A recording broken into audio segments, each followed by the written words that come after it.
اللہ تعالیٰ نے بنایا ہے اور بنانے والا کہتا لقد خلقنا الانسان فی احسن تقویم. بنانے والا کہتا ہے میں نے تجھے بڑی بہترین ساخت میں بنایا. او انسان میں نے تجھے بڑا ہی سونا بنایا. کوئی تیرے ناک پر تنقید کرے تو کرے، تو کہہ تجھے پتہ نہیں یہ چاہت کس کی ہے، میں مرضی سے نہیں بنا، یہ بنانے والے نے بنایا ہے. اس نے تجھے سونا بنایا، تو اپنے آپ کو پہچانتا ہی نہیں. تو جو ہے نا خدا جانے بلندی ہے کہ پستی پر جہاں میں ہوں وہاں کوئی نہیں ہے. یہ میرا دور گھبرائے ہوئے لوگوں کا دور ہے، پریشان لوگوں کا دور ہے. ڈپریشن کے مریضوں کی تعداد 65% تک پہنچ گئی ہے. اس قدر زیادہ لوگ ڈرے ہوئے، پتہ نہیں کیا ہوگا. جو غریب ہو گیا وہ جانتا ہے شاید کبھی بھی میرا ہاتھ نہیں پڑے گا. جو بیمار ہو گیا وہ سمجھتا ہے کہ شاید کبھی تندرست نہیں ہوگا. تو کمزوری آ گئی اور تیزی کے ساتھ آئی.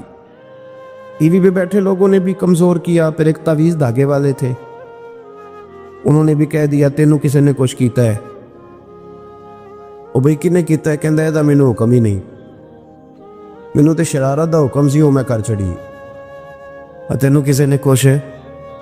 اب تو سوچتا رہ جتنے تیرے دشمن ہیں تو ان کی لسٹ بنا لے. تو شرارتیں ہوئی، لوگ کمزور ہوئے، افکار کے اندر کمزوری آئی. رسول کریم صلی اللہ علیہ وسلم لوگوں کو طاقتور کرتے، توکل کا درس دیتے. توحید باری تعالیٰ کے ستھرے جذبے حضور اپنے غلاموں کو عطا فرماتے. ان کی فکری حضور تربیت فرماتے. فکری اللہ کے رسول صلی اللہ علیہ وسلم غار ثور میں موجود ہیں. سیدنا صدیق اکبر رضی اللہ تعالیٰ عنہ. کفار جو گرفتار کرنے والے تھے، پیچھے لگے ہوئے تھے، وہ غار ثور کے دروازے تک آ گئے.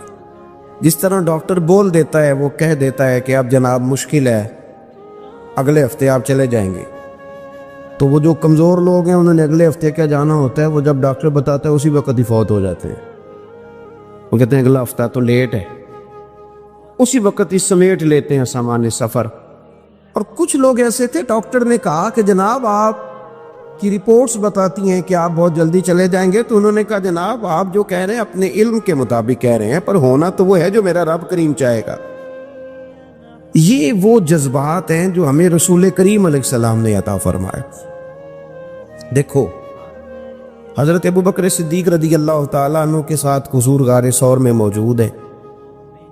کفار جو گرفتار کرنے والے ہیں وہ دروازے تک آ گئے، بالکل دروازے تک. جناب صدیق اکبر رضی اللہ تعالیٰ عنہ ان کو دیکھ کر تھوڑا سا گھبرائے. اپنے لیے نہیں، ذات مصطفیٰ کے لیے گھبرائے، کہیں حضور کو کوئی تکلیف نہ پہنچ جائے. تھوڑا گھبرائے، یا رسول اللہ وہ تو قریب آ گئے، اور اگر انہوں نے پیروں کی جانب جھک کر دیکھا وہ تو ہمیں دیکھ لیں گے. بالکل سرانے پہنچ گئے، یہ آ گئے، کھڑے ہو گئے. اور درمیان میں پردہ کیا ہے؟ مکڑی کا جالا. اور مکڑی کا جالا پھونک سے بھی اڑ جاتا ہے. تو مکڑی کا جالا بیچ میں. حضور وہ تو پہنچ گئے، ذرا جھک کر کے دیکھیں گے تو وہ تو ہمیں پکڑ لیں گے. اب یہ وقت تربیت ہے، اور وہ تربیت جو محبوب نے اپنے اس عظیم صحابی کی فرمائی، اس تربیت کو میرے رب کریم نے قرآن مجید میں بیان فرمایا. حضور فرماتے ہیں، رب فرماتا ہے کہ فرمایا محبوب نے، فرمایا لا تحزن، ابو بکر گھبرانا. یہ ایک موقع ہوتا ہے جب انسان کو گھیر لیتی ہیں مشکلات چاروں جانب سے، اور جو بھی آتا ہے وہ اسے مایوس ہی کرتا ہے. لیکن حالات کے سہمے ہوئے لوگوں کو بتا دو، حالات بدل جاتے ہیں، ایک جیسے نہیں رہتے. کہا لا تحزن، ابو بکر گھبرانا. کیوں؟ ہماری فوجیں آ کے انہیں پکڑ لیں گی، یا اندر ہمارے پاس کوئی ایسا اسلحہ موجود ہے کہ ہم ان پر چھوڑ دیں گے تو یہ مر جائیں گے. لا تحزن، ابو بکر گھبرائیے مت. کیوں نہ گھبرائیے؟ اس لیے کہ ان اللہ معنا، بے شک اللہ ہمارے ساتھ ہے. جن کے ساتھ رب ہو انہیں گھبرانا نہیں چاہیے. انہیں گھبرانا، یہ جو مسلح کی قوت ہوتی ہے، یہ دعا کی طاقت ہوتی ہے، دعا صلاح المومن. یہ جو قوت ہوتی ہے انسان کے پاس، یہ جو اس کے پاس ہتھیار ہوتا ہے کہ آج رات منا لوں گا میرا رب کرم فرما دے گا، یہ جو اس کے پاس قوت ہوتی ہے یہ اسے کمزور نہیں پڑنے دیتی، اسے طاقتور رکھتی. تو حضور نے افکار کے اندر یہ حسن پیدا کیا، لوگوں کو بتلایا کہ بجائے اس کے کہ تم کوئی چور رستہ تلاش کرو، کوئی سیاست کرنے کی کوشش کرو، تم کوئی ایسی راہ اختیار کرو جو تمہیں محسوس ہو کہ درست نہیں ہے، اس رستے نہ چلو، بلکہ تم اپنے رب کو منانے والے رستے پہ چلو. اور ترمذی شریف میں حدیث ہے، حضرت انس بن مالک رضی اللہ تعالیٰ عنہ فرمانے لگے کہ کریم محبوب علیہ السلام فرماتے ہیں کہ اپنے دکھڑے دنیا داروں کو نہ بتانا، سیٹھوں، نوابوں، چودھریوں، چاغلوسی کرنے کی ضرورت کوئی نہیں. اپنے دکھڑے دنیا داروں کو نہ بتانا ورنہ اللہ تمہیں کبھی غنی نہیں فرمائے گا. فرمایا اپنے دکھ اپنے رب کریم کی بارگاہ میں عرض کرنا، جلدی یا دیر سے اللہ تمہیں لوگوں سے بے نیاز کر دے گا. تربیت فرمائی. ہم لوگوں نے تیزی سے اپنے آپ کو کمزور کیا ہے. توجہ کا مرکز دنیا دار. وہ اکبر الہآبادی نے کہا تھا کہ مصیبت میں بھی اب یاد خدا ہم کو نہیں آتی، دعا منہ سے نہ نکلی جیبوں سے عرضیاں نکلی. اب بنا لوگ درخواستیں جمع کراتے ہیں، دعائیں نہیں کرتے.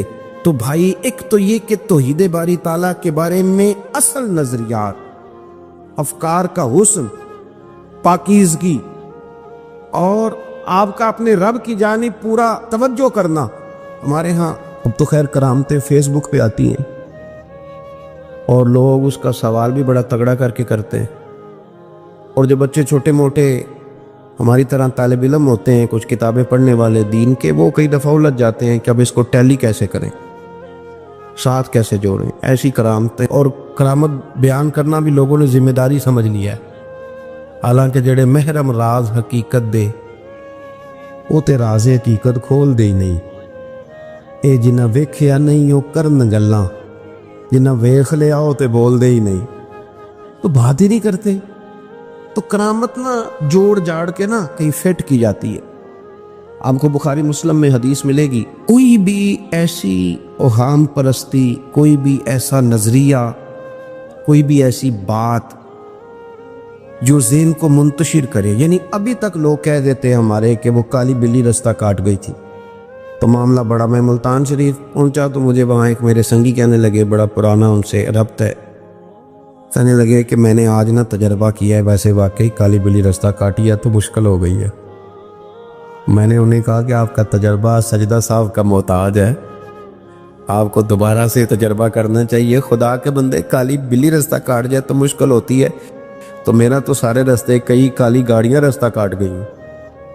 اب کیا کیا جائے؟ ایک کمزوری ہے، افکار میں کمزوری نہیں پیدا کریں، کچا پن نہ پیدا کریں، آپ مضبوطی لائیں. بخاری مسلم میں آپ کو حدیث ملے گی، سرور کائنات علیہ السلام کے صاحبزادے جناب ابراہیم علیہ السلام وصال فرما گئے، اور کیفیت یہ تھی کہ انہوں نے حضور کی مقدس گود میں آخری سانس لیا. داڑھی مبارک محبوب کی آنسوؤں سے بھر گئی. حضرت انس کہتے ہیں عرض کی، یا رسول اللہ آپ بھی آنسو بہاتے ہیں؟ فرمایا میرا بیٹا گیا ہے تو آنسو نکل آئے ہیں، ورنہ میری زبان پہ وہی جاری ہے جس سے میرا رب راضی ہوتا ہے. اسی دن نا، جس دن سرکار کے صاحبزادے کا وصال ہوا، اسی دن سورج کو گرہن ہو گیا. کچھ لوگوں نے بات جوڑ دی، کہنے لگے کہ آج چونکہ حضور سید عالم علیہ السلام کے صاحبزادے کا وصال ہو گیا ہے تو آج دیکھو سورج کو بھی گرہن ہو گیا. بات جوڑ دی. غم کی کیفیت تھی، سرکار کی مقدس داڑھی آنسوؤں سے بھری ہوئی تھی، حالات کا تقاضا اور اس کی سمت کچھ اور تھی. حضور نے جمعے کا انتظار نہیں فرمایا، فرمایا بلاؤ لوگوں کو مسجد میں. لوگ جمع ہو گئے اور صحابہ فرماتے ہیں ہمارے خیال میں یہ تھا کہ یہ موقع نہیں تھا. آج نہ جہاد کے لیے کوئی حکم آنا ہے، کس مقصد کے لیے حضور نے طلب فرمایا، لیکن جب ہم گئے اتنا ضروری کام ہے نظریات کا صاف ہونا کہ اللہ کے محبوب نے لوگوں کو اسی دن بلا کے فرمایا لوگوں سنو، سورج اور چاند کو جب گرہن لگے تو استغفار پڑھا کرو، تسبیحات کیا کرو، نوافل ادا کیا کرو، اللہ کے حضور حاضر ہوا کرو۔ فرمایا یہ سورج اور چاند کو جب گرہن لگے تو یہ اللہ کی نشانیوں میں سے نشانی ہوتا ہے، کسی بندے کے دنیا سے جانے کا اس کے ساتھ کوئی تعلق نہیں۔ تم نے اپنے ذہن کو ٹھیک رکھنا، افکار کو ٹھیک رکھنا، کسی بھی قسم کی تم نے اوہام پرستی کا شکار نہیں ہو۔ مضبوط رہیں، مضبوط رہیں، اٹھ باندھ کمر کیوں ڈرتا ہے، پھر دیکھو خدا کیا کرتا ہے۔ آپ مضبوط رہیں، جب مضبوط رہیں گے تو انشاءاللہ توانائی اللہ کی طرف سے عطا کر دی جائے۔ دوسری بات، نبی پاک صلی اللہ تعالیٰ علیہ وسلم نے تمام انبیاء کرام علیہم السلام کے بارے میں لوگوں کے ذہنوں کی اصلاح کی۔ آپ کبھی قرآن حکیم کا مطالعہ فرمائیں، احادیث مبارکہ کو پڑھیں تو میرے محبوب کریم کی شان یہ ہے کہ حضور انبیاء کی شانیں بیان کرتے ہیں۔ حضرت موسیٰ کلیم اللہ ہیں، کس نے ہمیں بتایا؟ قرآن و حدیث نے بتایا۔ شانیں بیان کی نبیوں کی، عظمتیں بیان کی۔ حضرت ابراہیم خلیل اللہ ہے، یہ ہمیں قرآن نے بتایا، حضور نے بتایا، لیکن ساتھ ہمیں یہ بھی بتایا کہ ہیں یہ اللہ کے بندے، ہیں یہ اللہ کے رسول۔ نبی پاک صلی اللہ تعالیٰ علیہ وسلم نے افکار اور نظریات انبیاء کے بارے میں لوگوں کے درست فرمائے۔ مجموع الزوائد میں حضرت مولا علی شیر خدا رضی اللہ تعالیٰ عنہ کی حدیث مروی ہے، ایک بدو آ گیا حضور کی بارگاہ میں کچھ مانگنے کے لیے۔ مولا کائنات رضی اللہ تعالیٰ عنہ فرماتے ہیں سرکار جب کسی بات کا جواب نہ دینا چاہتے تھے تو خاموش ہو جاتے تھے، کچھ دیر خاموش رہتے تھے، اور حضور کا خاموش رہنا بھی ہمارے محدثین نے محفوظ کیا ہے۔ اقسام حدیث میں سے ایک حدیث ہے جسے حدیث تقریری کہا جاتا ہے، وہ حدیث ہے جس میں حضور خاموش رہے، کوئی کام کیا گیا تو سرکار خاموش رہے۔ حضرت مولا علی کہتے ہیں حضور خاموش ہو گئے، لیکن چونکہ دیہاتی تھا، سادہ تھا، اس نے جب بار بار گفتگو چھیڑنا چاہی تو پھر حضور نے فرمایا چل پھر مانگ لے کیا مانگتا ہے، مانگ لے پھر کیا مانگتا ہے، کر سوال۔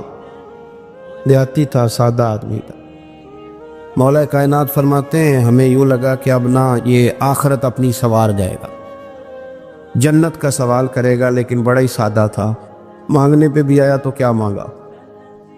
کہنے لگا یا رسول اللہ صلی اللہ علیہ وسلم میں نے سفر کرنا ہے، مجھے ایک اونٹنی عطا کر دیتے۔ حضرت سلطان باہو سے کسی نے کہا کہ بڑے لوگ مرید ہوتے ہیں، تو فرمانے لگے رابطہ طالب کوئی نہیں ملے، جو ملے طالب زرد آؤ۔ تو بہت سارے لوگ ایسے آتے ہیں جو کامل شیخ کے پاس بھی آ کے کہتے ہیں دکان کوئی نہیں چلتی، یہ تو کسی سیٹ سے مشورہ کر لیتے، کاروبار چلانے کا آپ کو ڈھنگ بتا دیتا۔ یہ یہاں کے بھی آپ نے یہی سوال کیے، یہاں پہنچ کے بھی یہی سوال۔ تو نبی پاک صلی اللہ تعالیٰ علیہ وسلم سے کہنے لگا ایک اونٹ دے دیں آنے جانے کے لیے۔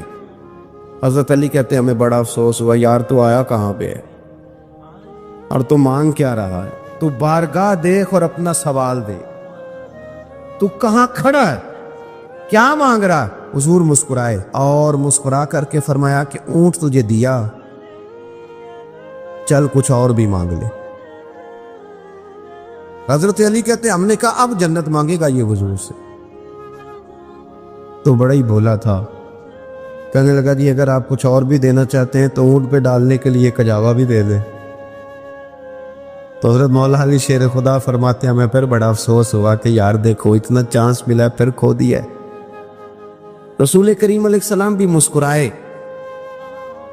اور سرور کائنات کی جو مسکراہٹ ہوتی تھی وہ خوشیاں تقسیم کرتی۔ اعلیٰ حضرت رحمت اللہ علیہ فرماتے ہیں جس کی تسکین سے روتے ہوئے ہنس پڑے، جس کی تسکین سے روتے۔ اب یہاں سوال پیدا ہوتا تھا کہ پھر اس مسکراہٹ کے لیے تو انتظار کرنا پڑتا ہوگا کہ حضور مسکرائیں تو روتے ہوئے ہنسیں، تو اگلا شعر بھی ہے اور جواب بھی ہے۔ فرمانے لگے جس کی تسکین سے روتے ہوئے ہنس پڑیں اس تبسم کی عادت پہ لاکھوں سلام. یہ تو عادت ہے حضور کی، یہ تو عادت ہے مسکراتے رہنا. تو حضور بھی زیر لب مسکرائے. تیسری دفعہ میرے کریم نے پھر فرمایا چل مانگ لے کچھ، تجھے ایک چانس اور دیتے ہیں. پر مولا کائنات فرماتے ہیں بڑا ہی بھولا تھا. تیسرا چانس ملا، گویا گولڈن چانس ملا، لیکن پھر بھی وہیں کا وہیں رہ گیا. کہنے لگا ٹھیک ہے، اگر آپ کچھ اور بھی دینا چاہتے ہیں تو میرا سفر لمبے آنے جانے کا خرچہ بھی دے دے. اللہ اکبر. اب حضور عقائد کی بابت بتانے لگے کہ رسالت کے بارے میں، محبوب کے بارے میں عقیدہ کیسا ہونا چاہیے. تو حضور علیہ السلام فرمانے لگے تجھ سے تو وہ بنی اسرائیل کی بڑھیا ہی اچھی تھی. یا رسول اللہ صلی اللہ علیہ وسلم کون سی؟ تو حضور فرمانے لگے جناب موسیٰ علیہ السلام کو حکم ہوا ہجرت کریں تو آپ جانے لگے. تو پھر ارشاد خدا بندی ہوا کہ جہاں حضرت یوسف علیہ السلام مدفون ہے، آپ کا مزار پر انوار ہے، اگر آپ کو جانا ہے تو پھر ان کے تابوت کو بھی آپ نکال کر کے ساتھ لے جائیں. حضرت سیدنا موسیٰ علیہ السلام نے لوگوں سے پوچھا تمہیں پتہ ہے جناب یوسف کا مزار کہاں ہے؟ کسی کو نہیں پتا. ایک بوڑھی اماں ہے ضعیف العمر، اس کو خبر ہے. حضرت موسیٰ علیہ السلام نے اس سے کہا اماں تو بتائے گی کہ حضرت یوسف کا مزار کہاں ہے؟ تو کہنے لگی بتاؤں گی پر مفت نہیں بتاؤں گی. یہ حضور بیان کر رہے، بتاؤں گی پر فری میں نہیں بتاؤں گی، میں نا مفت تھوڑی بتاؤں گی.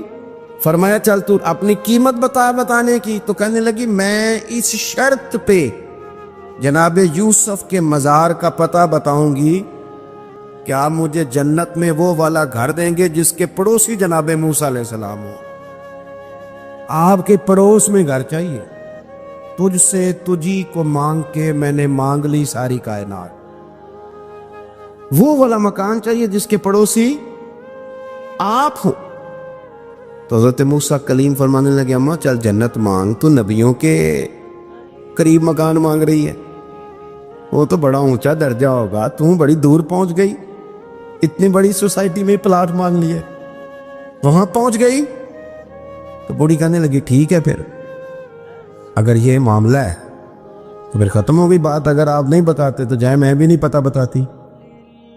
جب وہ اڑ گئی، ٹھہر گئی، اور اڑی بھی کس طرح؟ یہ بھی میرے اللہ کی توفیق. میری طلب بھی تو تیرے کرم کا صدقہ ہے، میری طلب بھی تو تیرے کرم کا صدقہ ہے. یہ پاؤں اٹھتے نہیں بلکہ یہ اٹھائے جاتے ہیں. تو وہ کہنے لگی میں نہیں پھر بتاتی، آپ کسی اور سے پوچھ لیں. جناب موسیٰ خاموش ہوئے تو ارشاد خدا بندی ہوا کلیم اپنے پڑوس میں مکان دینے کا وعدہ آپ کر لیں اور مکان انہیں میں عطا کر دوں گا. تو حضور سید عالم صلی اللہ تعالی علیہ وسلم نے اس بدو کی موجودگی میں تربیت فرمائی صحابہ کی. یہ چیزیں بھی حضور نے عطا فرمائی. لیکن جب تمہیں کہا جائے مانگو تو پھر یہ کریم رسول کا دروازہ، مانگیں گے مانگے جائیں گے اور منہ مانگی پائیں گے. سرکار میں نہ لا ہے نہ حاجت اگر کی. تو افکار کا حسن نبی کریم علیہ السلام خود بیان کرتے ہیں. حضور فرماتے ہیں اگر میں چاہوں تو میرے ساتھ سونے کے پہاڑ چلا کرے، یہ میرے ساتھ ساتھ قدم بقدم رہے، جتنا سونا چاہوں بانٹوں تقسیم کروں، میں چاہوں تو سونے. یہ شان ہے. اور پھر میرے محبوب کی شان تو یہ ہے کہ حضور تو اللہ کے محبوب ہیں. لیکن سیدہ عائشہ صدیقہ رضی اللہ تعالیٰ عنہا ارشاد فرماتی ہیں نبی پاک تکیہ لگا کر کھانا نہیں کھاتے تھے. حضور فرماتے تھے میرا دل کرتا ہے میں اس طرح کھانا کھاؤں جیسے ایک عام بندہ کھانا کھاتا ہے، اور میرا دل کرتا ہے میں اس طرح بیٹھوں جس طرح ایک عام آدمی بیٹھتا ہے. کوئی امتیاز، کوئی تقسیم. میں بڑا چھوٹا آدمی ہوں، اللہ مجھے معاف کرے. میرے اسا فرمایا کرتے تھے چودھری صاحب کا پیر کوئی نہیں ہوتا، مالدار کا پیر اور پڑھے لکھے آدمی کا پیر یہ خود پیر ہوتے ہیں.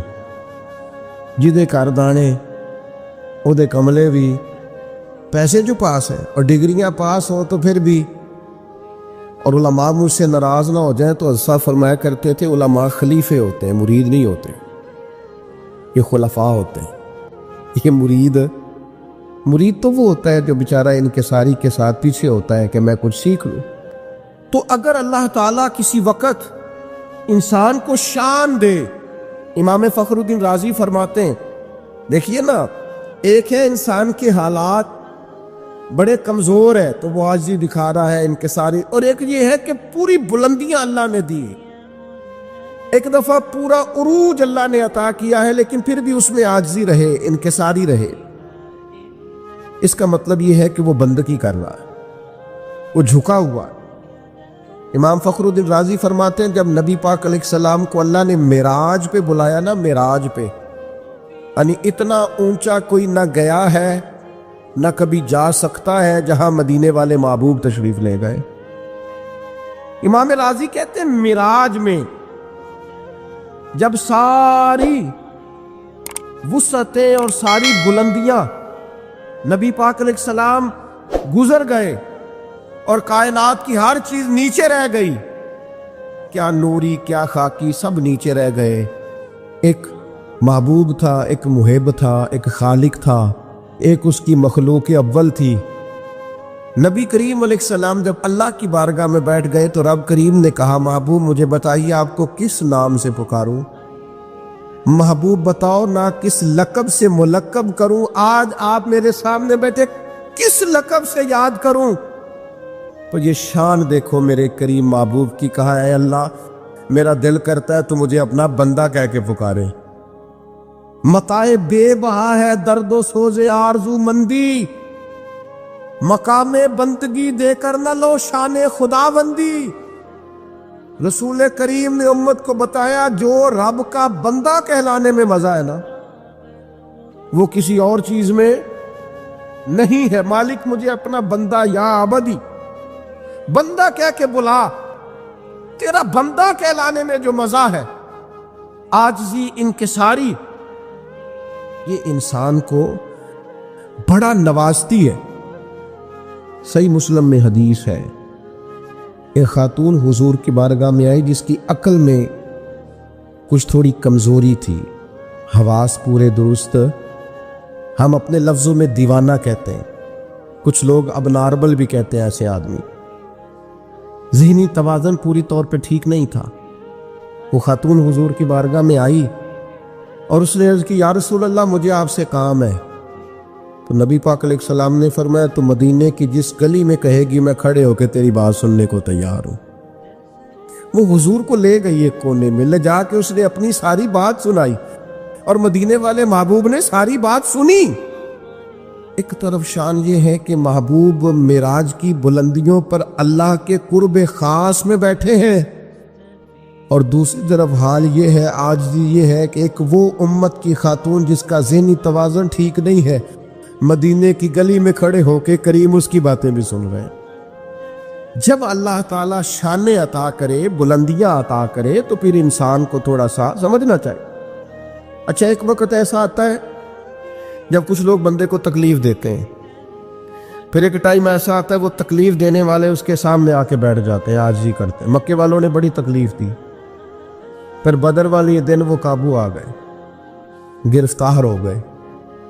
اب آپ کو پتہ ہے بندے کے جب وہ بندہ قابو آ جائے نا جس نے تکلیف دی ہو تو لوگ دانت پیستے ہیں، شدید غصہ کرتے ہیں، آیا نا میری داڑھ کے نیچے، اب دیکھنا میں حشر کیا کرتا ہوں۔ سخت ترین سزا دینے کو جی چاہتا ہے، لیکن مکے والے قیدی بن کے آئے تو نبی پاک نے نہ ان کی آنکھیں نکالی، نہ کان کاٹے، نہ قتل کیا، بلکہ معمولی سا فدیہ فرمایا یہ دو جرمانہ اور جاؤ، اور صحابہ سے کہا ان قیدیوں کو اپنے اپنے گھروں میں لے جاؤ اور ان کی خدمت کرنا۔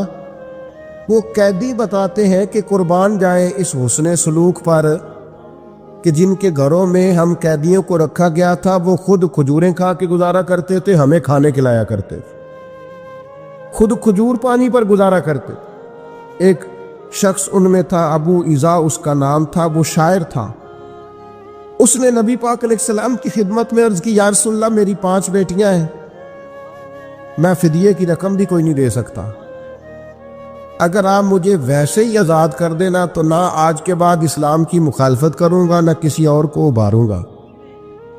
یہ 5 بیٹیوں کی بات کرنے والا بندہ یہ پہلے تلوار لے کے آیا ہے مسلمانوں کے خلاف لڑنے، یہ پھول لے کے نہیں آیا، یہ تلوار لے کے پہلے لڑنے آیا ہے۔ اب جب قابو آ گیا تو کیا کہہ رہا ہے؟ میری 5 بیٹیاں۔ تو سوال یہ کھڑا ہوتا تھا کہ بھائی جب تو مسلمانوں کے خلاف تلوار لے کے نکلا تھا، نیزے لے کے آیا تھا، اسلحہ باندھ کے آیا تھا، تب تیری 5 بیٹیاں نہیں تھی؟ قابو آ گیا تو کہتا ہے 5 بیٹیاں اور میں فدیہ بھی نہیں دے سکتا، جرمانہ بھی نہیں دے سکتا، آزاد کر دے۔ پر کھڑا ہے نا رسول رحمت کے سامنے، یا رسول اللہ مجھے معافی دے دے، تو حضور مسکرا کے فرمانے لگے ٹھیک ہو گیا، جا میں نے معافی دے دی، ختم ہو گئی بات۔ یہ وہ عاجزی انکساری کے پہلو ہے جو نبی کریم صلی اللہ تعالی علیہ وسلم نے ہمیں سکھائے ہیں۔ میرے عزیزو، فتح جب ہوئی نا مکے کی تو بہت بڑی فتح تھی۔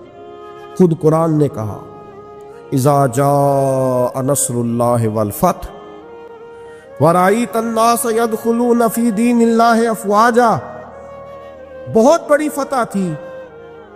لیکن صحابہ فرماتے ہیں فتح مکہ تاریخ انسانیت کا بہت بڑا معرکہ تھا، پر ہم نے یہ حال دیکھا کہ نبی کریم علیہ السلام جب مکے میں داخل ہو رہے تھے تو سیاہ رنگ کا امامہ باندھا ہوا تھا اور گردن جھکی ہوئی، اور اتنی گردن مبارک جھکی ہوئی تھی کہ لگتا تھا اونٹ کے کجاوے سے جا لگے۔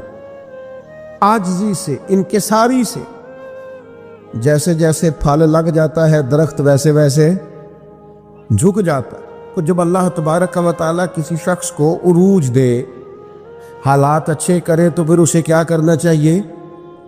ایک خاص پہلو آپ کی خدمت میں عرض کرنا ہے۔ کچھ لوگوں سے نا لوگ پیار کرتے ہیں۔ وہ چراغ گولڑا نے کہا تھا خدا کا شکر زمانے کی قدردانی ہے، ہم جوان بھی نہ ہوئے تھے کہ پیر کہلائے۔ کچھ لوگ ایسے ہوتے ہیں جو کہیں صاحبزادے ہوتے ہیں، کہیں ان سے لوگ عقیدت کرتے ہیں۔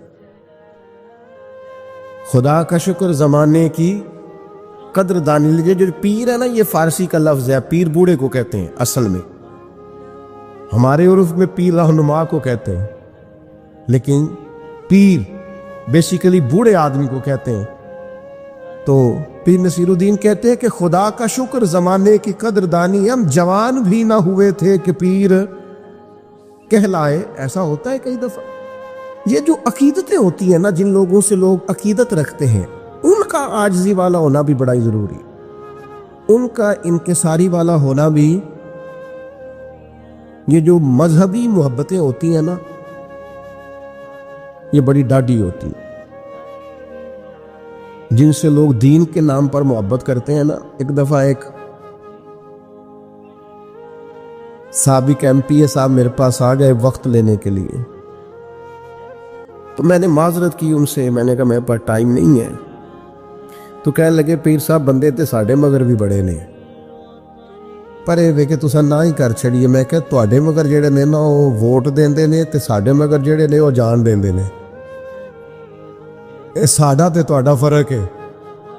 یہ مذہبی محبتیں ہوتی ہیں نا، یہ بڑی اچھا، اللہ تعالیٰ معاف کرے، بہت سارا فضل کرے، ان کا بھی لوگ پھر غلط استعمال کرتے ہیں۔ بعض نا عاقبت اندیش لوگ دین کے نام پہ محبت کرتے ہیں، ان کے دل میں ایک خواہش جاگ جاتی ہے پیسوں کی، اقتدار کی، بڑی کوٹھی کی، بڑے گھر کی، بڑی گاڑی کی۔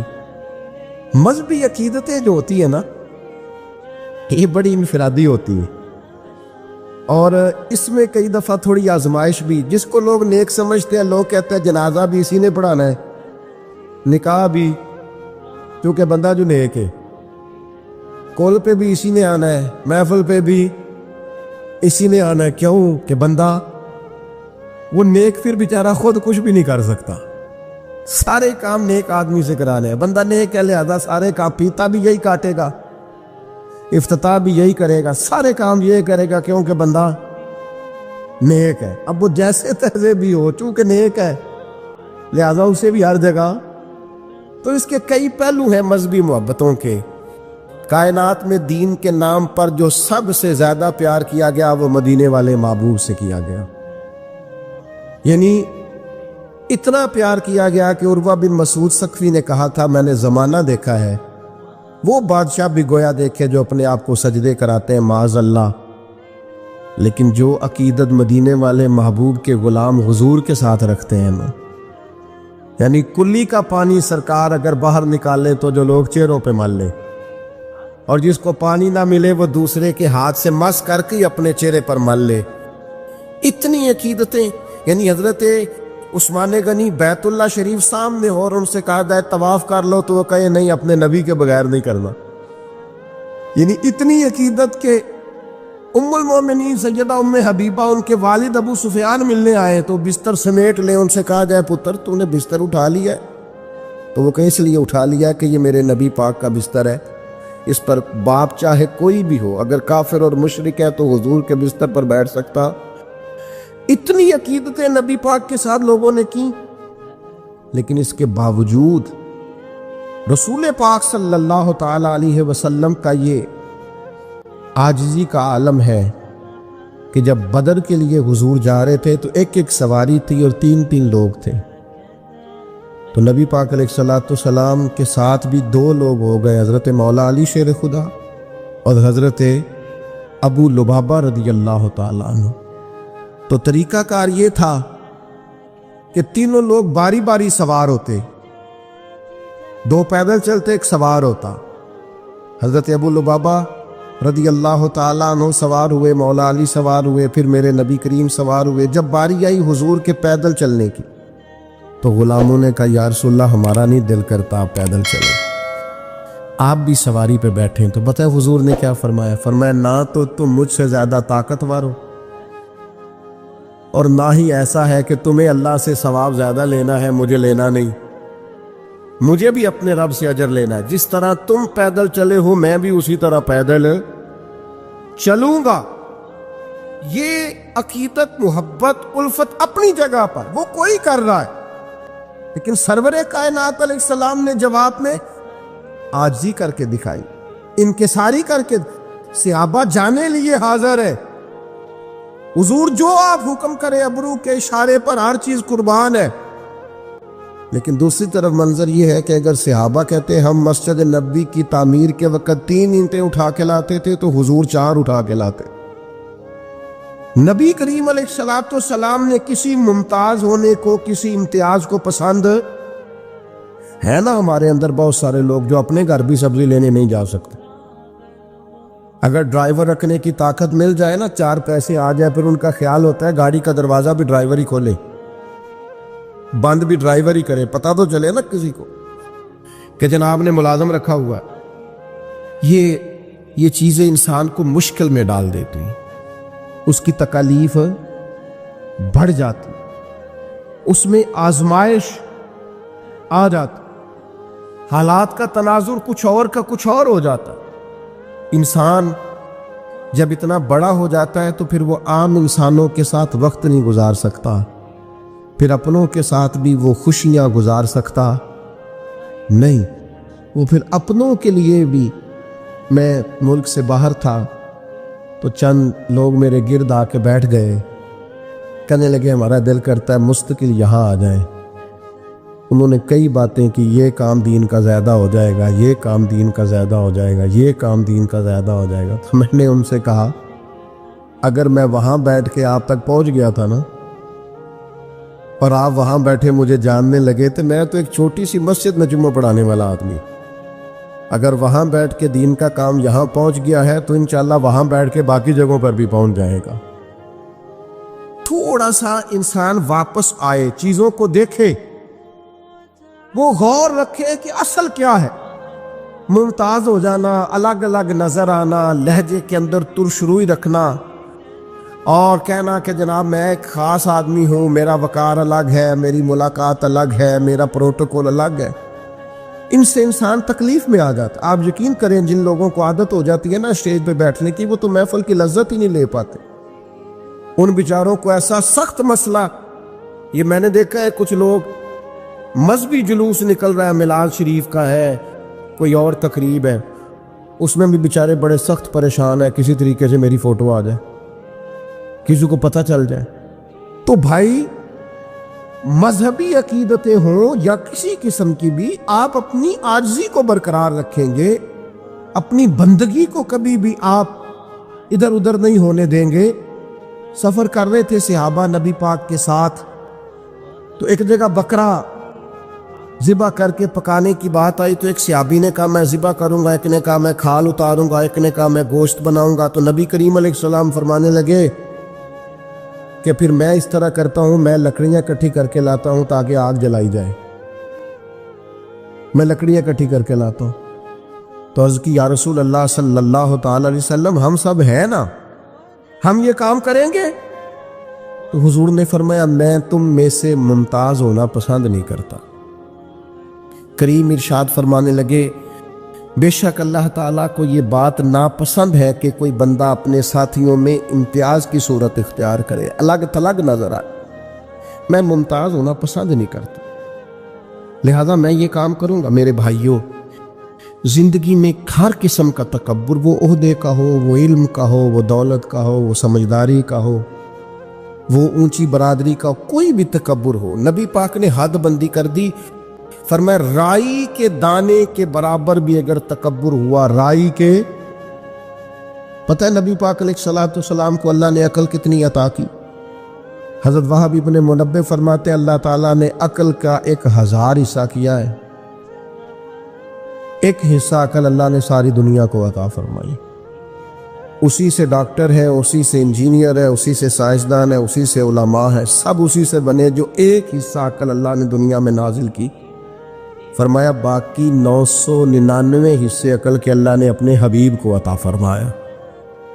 حضور نے حضرت رقیہ رسول پاک صلی اللہ علیہ وسلم کی دوسری صاحبزادی، سب سے بڑی جناب زینب ہے، دوسری رقیہ ہے، ان کا نکاح حضرت عثمان غنی کے ساتھ فرمایا۔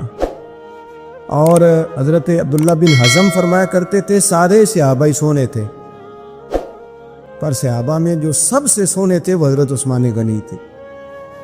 اونچا لمبا قد تھا، گھنی داڑھی تھی، حسن تھا، جمال تھا، اور شرمیلے تھے حضرت عثمان غنی، حیا والے۔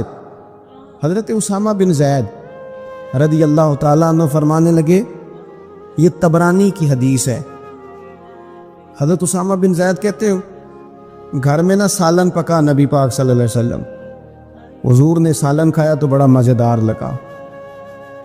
یہ بھی دل کا انوکھا سودا ہے کہ جب کچھ چیز اچھی لگے تو پھر اپنے یاد آتے۔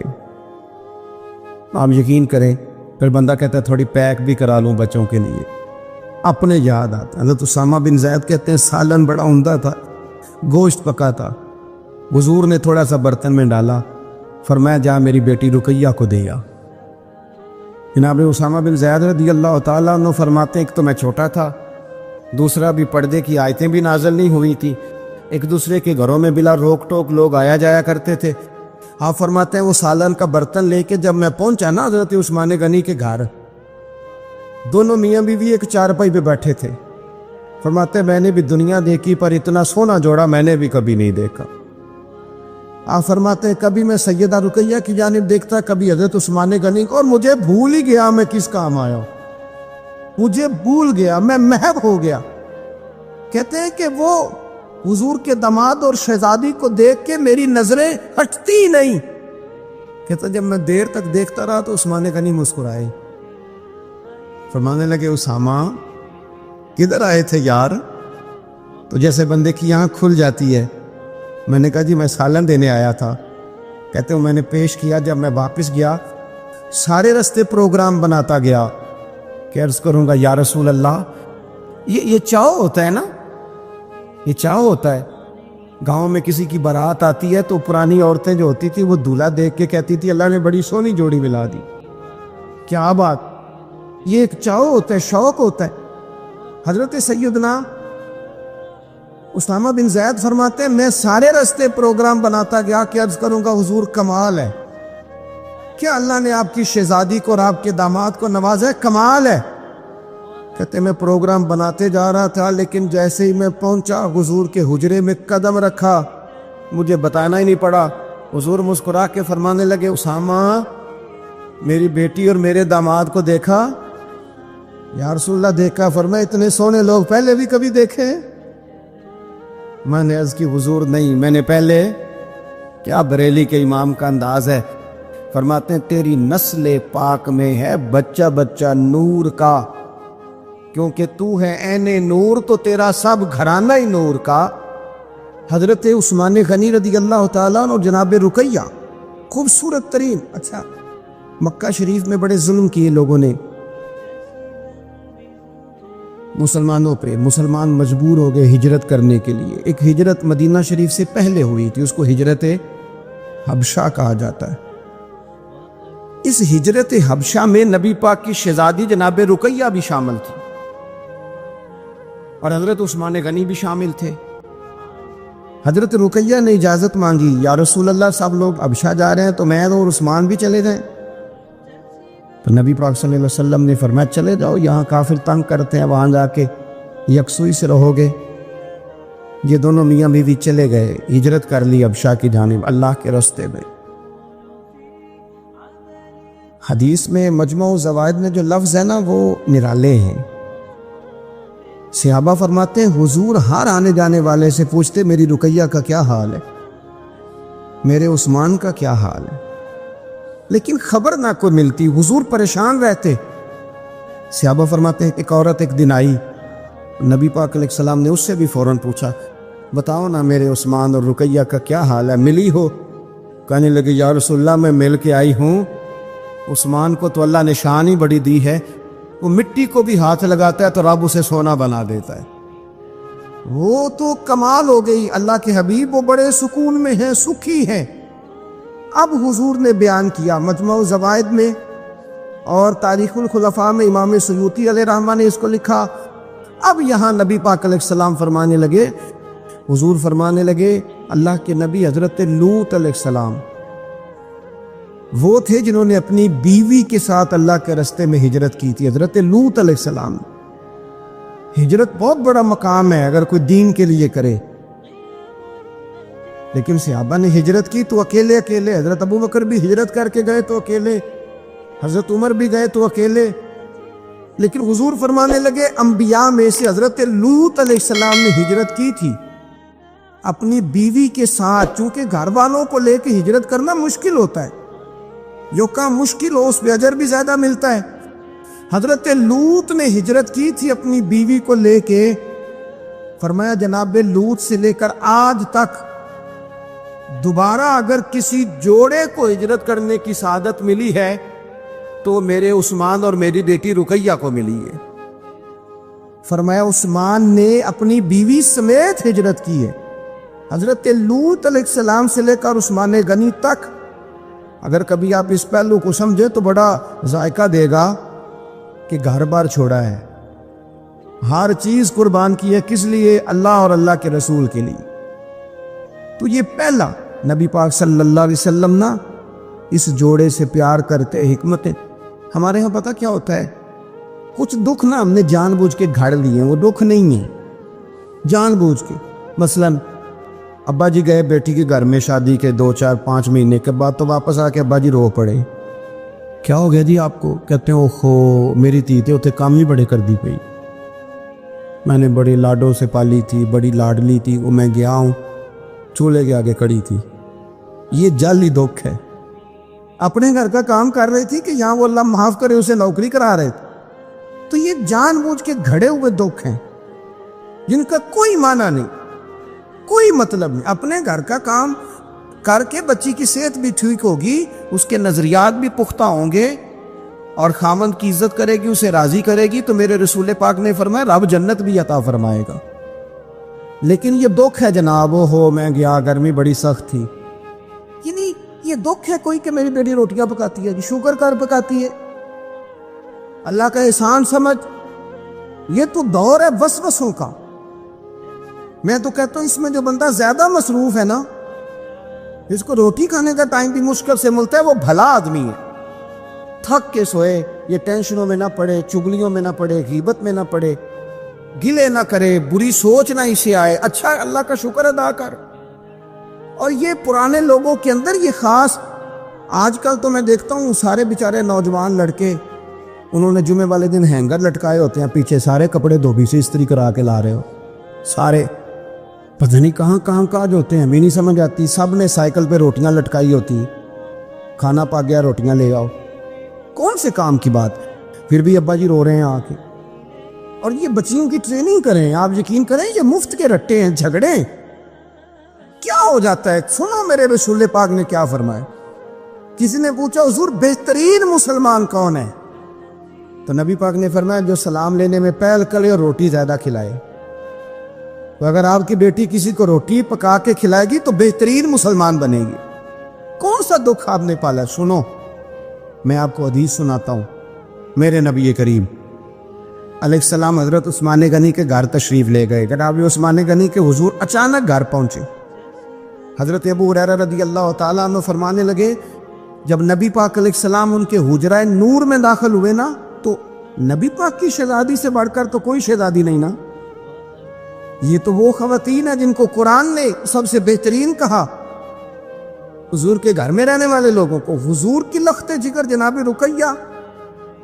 حضرت ابو ہریرہ کہتے ہیں حضور اچانک پہنچے حضرت عثمان غنی کے گھر، تو جناب عثمان غنی چارپائی پہ بیٹھے تھے اور جناب رقیہ اپنے ہاتھوں سے ان کے بالوں میں پانی ڈال ڈال کے ان کے سر کو دھو رہی تھی۔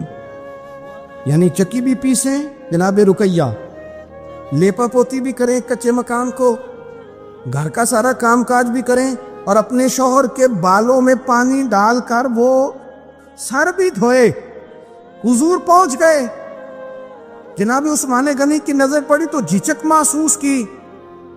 حضرت رقیہ رضی اللہ تعالیٰ عنہ بھی ذرا ٹھہر گئیں۔ دیکھو میرے نبی پاک کی تربیت کا انداز۔ رسول کریم نے کیا فرمایا؟ نبی کریم فرمانے لگے رقیہ اپنے شوہر کی زیادہ خدمت کیا کر، رقیہ اپنے خاوند کی زیادہ خدمت کر۔ فرمایا میرے سارے صحابہ شان والے ہیں لیکن جس نے میرے اخلاق کو سب سے زیادہ دیکھنا ہو وہ میرے عثمان غنی کو دیکھے، یہ اخلاق میں مجھ سے زیادہ مشابہت رکھتا ہے، بیٹی زیادہ خدمت کیا کر اپنے شوہر کی زیادہ۔ یہ حضور نے تربیت دی، یہ نبی پاک علیہ السلام نے ہمیں بتلایا کہ اس طرح تمہارے گھر بنیں گے، اس طرح دکھ دور ہوں گے۔ لیکن جب ابا ہی گھر آ کے روئے گا اور اماں ہی بد دعا کرے گی کہ دیکھو میری بیٹی کو کیا حال کر دیا روٹیاں پکوا تو کیسے گھر چلے گا؟ سمجھیں آپ ان چیزوں۔ حضور سید عالم صلی اللہ تعالی علیہ وسلم نے فرمایا اور خدمت کر۔ ایک دن پھر حضور گئے گھر میں تو جا کر کے پوچھا کہ عثمان غنی کہاں ہیں؟ تو جناب رقیہ اب چونکہ حضور نے کہا تھا زیادہ خدمت کر تو اس دن تو صرف بال دھوئے تھے نا، آج ایک بات بڑھ کے بیان کی۔ عرض کی یا رسول اللہ میں نے ان کے بالوں میں کنگھی کر کے انہیں باہر بھیجا ہے۔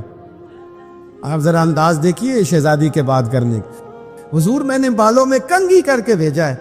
حضور مسکرائے، فرمایا رقیہ میں عثمان سے بھی راضی ہوں، پتر تجھ سے بھی بڑا ہی راضی ہوں، میں تم دونوں سے بڑا راضی ہوں۔ آپ دین اسلام کے اس خوبصورت ترین مزاج کو سمجھے کہ میرے نبی کریم صلی اللہ تعالی علیہ وآلہ وسلم نے ارشاد فرمایا کہ میں تم دونوں سے راضی ہوں۔ حضرت رقیہ رضی اللہ تعالی عنہ کے گھر حضور سالن بھی بھیجیں، ان کی ہجرت کی بھی تعریف کریں، ان کے حسن کی بھی تعریف کریں، میاں بیوی کے آپس میں رشتے کو مضبوط کرنے کی بات کریں۔ جناب رقیہ بیمار ہو گئی، سیدہ رقیہ رضی اللہ تعالیٰ عنہ اس وقت بیمار ہوئی جب میرے نبی پاک صلی اللہ علیہ وسلم بدر کی تیاری میں تھے۔ حضور تشریف لائے، بیٹی کو بیمار دیکھا تو حضور غمگین ہوئے۔ حضرت عثمان غنی رضی اللہ تعالیٰ عنہ سے فرمانے لگے عثمان بدر میں ہم دونوں نہیں جائیں گے، یا میں رہ جاتا ہوں یا تو رہ جا۔ ایک روایت میں حضرت عثمان غنی فرمانے لگے یا رسول اللہ صلی اللہ علیہ وسلم آپ جو فیصلہ کریں مجھے منظور ہے۔ تو حضور فرمانے لگے میں نے تو کمان کرنی ہے نا، میں جاتا ہوں، تو میری بیٹی کی تیمارداری کر۔ حضرت عثمان غنی رضی اللہ تعالیٰ عنہ بدر میں شریک نہیں ہوئے، بدر میں گنتی میں لوگ 312 تھے، حضرت عثمان گئے نہیں، پر نبی پاک نے فرمایا عثمان چونکہ میری بیٹی کی تیمارداری کر رہا ہے لہٰذا وہ بدر میں نہیں بھی آیا، پھر بھی اللہ نے بدریوں میں شامل کر لیا، پھر بھی یہاں شامل ہے، اسے اجر بھی ملے گا اسے وہ جزا بھی ملے گی، نہ آن کر بھی وہ شامل ہے، اس لیے کہ وہ میری بیٹی کی خدمت میں مشغول ہے۔ حضرت عثمان غنی کی ذرا عظمت تو دیکھنا میرے بھائیوں۔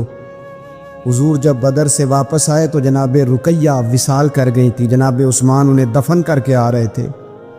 اب بات آگے چلی، حضرت عثمان بھی غمگین رہنے لگے کہ میرا حضور سے قریبی رشتہ تھا، اب کیا بنے گا؟ یہ دنیا میں واحد انسان ہے حضرت عثمان غنی کہ کسی ایک شخص کو کسی نبی کی 2 بیٹیوں سے نکاح کرنے کا موقع ملا۔ حضور نے اپنی چھوٹی شہزادی حضرت ام کلثوم رضی اللہ تعالی عنہ کا نکاح بھی ان کے ساتھ کر دیا۔ میرے سامنے مجمع الزوائد پڑھی ہے۔ کچھ لوگوں نے پوچھا یا رسول اللہ آپ نے دوسری بیٹی کا بھی نکاح کر دیا؟ تو میرے رسول کریم نے فرمایا، نبی پاک فرمانے لگے میں نے خود سے نہیں کیا، میں نے اللہ کی وحی کے ساتھ، اللہ کے حکم کے ساتھ ام کلثوم کا نکاح عثمان غنی کے ساتھ کیا، اور فرمایا یہ تو میری دوسری بیٹی ہے نا، میری 40 بھی ہوتی، ایک کے بعد دوسری وصال کرتی رہتی، میں ساری عثمان غنی کے نکاح میں دے دے۔